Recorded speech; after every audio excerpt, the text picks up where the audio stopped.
नमस्कार, बिजनेस की बात में आपका स्वागत है।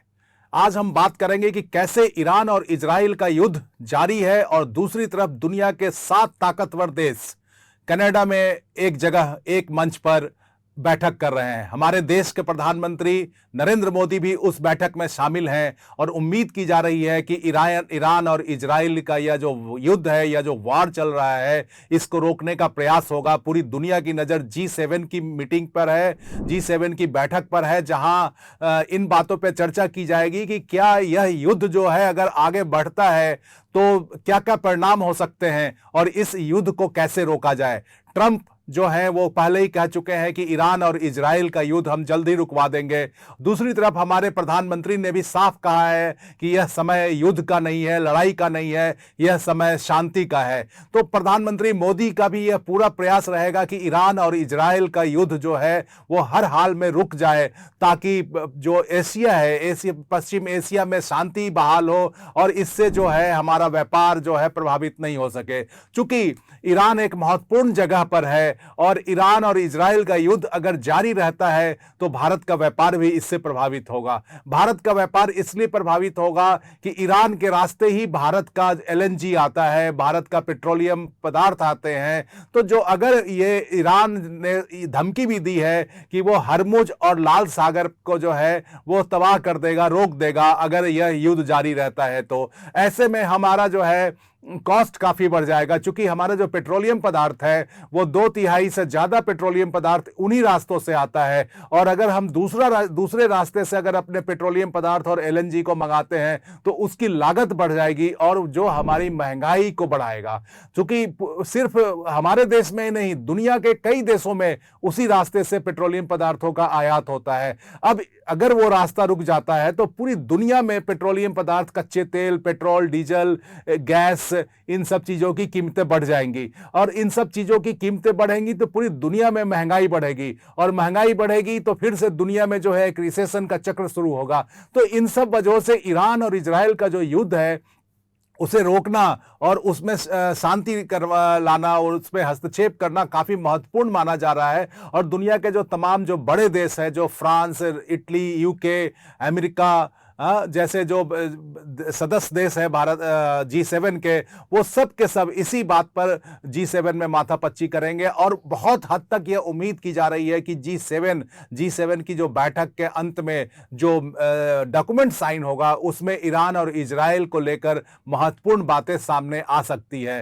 हालांकि ईरान भी लगातार इजराइल को धमकी दे रहा है और लगातार इजराइल पे हमला कर रहा है, इजराइल भी ईरान पे लगातार हमला कर रहा है। तो दोनों देश कहीं से भी फिलहाल युद्ध को रोकने की स्थिति में नहीं देख रहे हैं, जबकि ट्रंप दो बार कह चुके हैं, कल से कह रहे हैं कि ईरान जो है उनके साथ ईरान चाह रहा है कि शांति वार्ता हो, इजराइल भी चाह रहा है शांति वार्ता हो। लेकिन जो हालात दिख रहे हैं उसमें ऐसा दिख रहा है कि यह जो युद्ध है वो कंटिन्यू होगा। कंटिन्यू इसलिए होगा कि ईरान के समर्थन में चीन भी दिख रहा है, ईरान के समर्थन में रूस भी दिख रहा है, ईरान के समर्थन में टर्की भी दिख रहा है। तो इन सब देशों की मदद से जो है ईरान का हौसला अभी बुलंद है।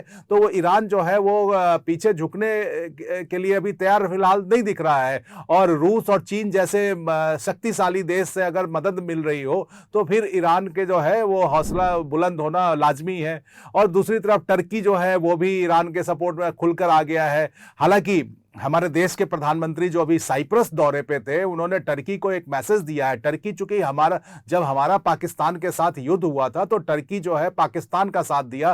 पाकिस्तान ने जितने भी ड्रोन से हमारे देश में हमले किए थे वो सब टर्की के थे और टर्की खुलकर उनका साथ दिया था। इसलिए प्रधानमंत्री साइप्रस जाकर जो है एक मैसेज दिए हैं टर्की को कि देखो, और उन्होंने खास करके उन इलाकों को देखा है जहां पर टर्की ने साइप्रस के उन इलाकों को कब्जा कर लिया है, इलाकों को जो कब्जा कर लिया है उसको वहां जाकर उन्होंने उसका मुआयना किया है और टर्की को यह मैसेज दिया है कि हम साइप्रस के साथ हैं। तुमने जो गलत तरीके से साइप्रस के हिस्से को कब्जाया हुआ है, भारत जो है वो साइप्रस के साथ है इस मसले में।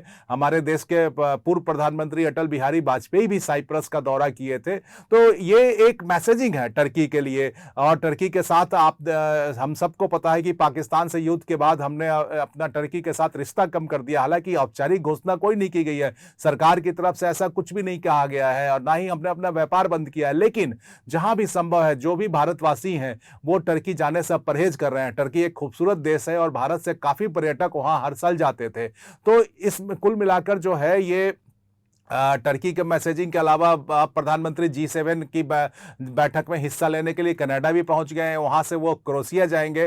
तो प्रधानमंत्री मोदी की पूरी कोशिश होगी कि ट्रंप के साथ मिलकर, कनाडा के साथ मिलकर और खास करके ब्रिटेन और फ्रांस के साथ, चूंकि ब्रिटेन यूके के साथ हमारी अच्छी दोस्ती है, फ्रांस के साथ हमारी अच्छी दोस्ती है और ये सब प्रधानमंत्री, इटली के साथ प्रधानमंत्री की काफ़ी, उनके प्रधानमंत्री के साथ हमारे प्रधानमंत्री की काफी अच्छी दोस्ती है। तो इन सब वजहों से जो है प्रधानमंत्री मोदी जिन्होंने संदेश दिया है कि यह शांति का समय है, युद्ध का समय नहीं है, तो मोदी प्रधानमंत्री की पूरी कोशिश होगी कि इजराइल और ईरान के बीच जो युद्ध चल रहा है उसको कैसे भी रोका जाए और इसमें जो है दुनिया के जो शक्तिशाली देश हैं उसमें हस्तक्षेप करें। मोदी इन बातों के लिए जरूर जोर देंगे और ऐसा माना भी जा रहा है कि मोदी की बातों का पूरी दुनिया पे बहुत असर होता है और ये असर जो है वो अब देखना है कि G7 की बैठक के बाद इस सिलसिले में क्या नतीजा निकलता है। लेकिन चूंकि इजराइल और ईरान के अलावा भी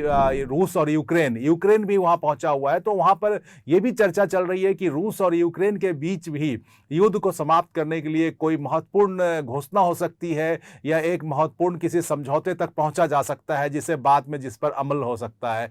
तो रूस और यूक्रेन, ईरान और इराक, इजराइल और इराक जो है, ईरान के बीच जो युद्ध है उसको लेकर भी कुछ होना है। तो कुल मिलाकर जो है पूरे देश में, पूरे विश्व में जो एक वैश्विक अनिश्चितता का माहौल है उसको समाप्त करने के लिए G7 के जो ये ताकतवर देश हैं वो मिलकर काम करेंगे और जिसमें भारत की भी महत्वपूर्ण भूमिका हो सकती है और हमारे देश के प्रधानमंत्री इसलिए भी वहां पर उनका जो ये दौरा है काफी महत्वपूर्ण माना जा रहा है। नमस्कार।